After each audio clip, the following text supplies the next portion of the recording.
জাতীয় সংসদ নির্বাচন ঘিরে জোর প্রস্তুতি নিচ্ছেন চাঁদপুর ৩ আসনের ৮ জন প্রার্থী। তাদের মধ্যে ৫ জনই প্রত্যক্ষ বা পরোক্ষভাবে সাংবাদিকতায় জড়িত।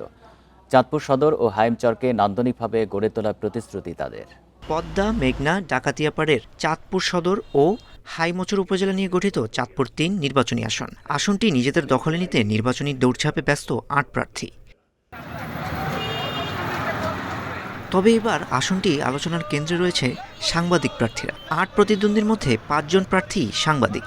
তারা হলেন জামায়াত ইসলামীর শাহজাহান মিয়া, গণ অধিকার পরিষদের জাকির হোসেন, ইসলামী ফ্রন্টের AHM আহসানুল্লাহ, ইসলামী আন্দোলনের জয়নাল আবেদিন শেখ এবং সিপিপির জাহাঙ্গীর হোসেন।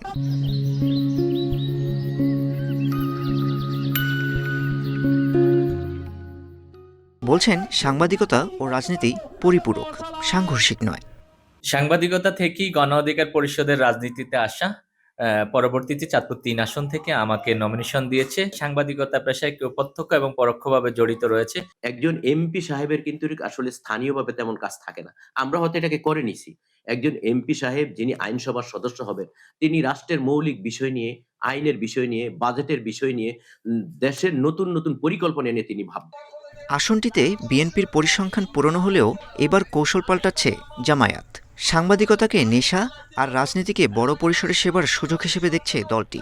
বিএনপি যদি আল্লাহর রহমতে ক্ষমতায় আসে, তাহলে আমাদের চাঁদপুর নিয়ে আসলে অনেক স্বপ্ন আছে, অনেকগুলো স্বপ্ন আছে। আমি ৮০ দশক থেকেই লেখালেখির সাথে জড়িত। আমি জাতীয় দৈনিক এবং স্থানীয় পত্রিকায় কাজ করি। সর্বশেষ আমি ২০০৬ সাল থেকে দৈনিক চাঁদপুর দিগন্ত পত্রিকার সম্পাদকের দায়িত্ব পালন করছি। চাঁদপুর ৩ আসনের মোট ভোটার ৫,৪৬,৩৩ জন। নিজেদের জনপ্রতিনিধি বাছাইয়ে ১২ ফেব্রুয়ারি ১৬৫ কেন্দ্রে ভোট দেবেন তারা। মাহির সাজিদ, ইন্ডিপেন্ডেন্ট নিউজ।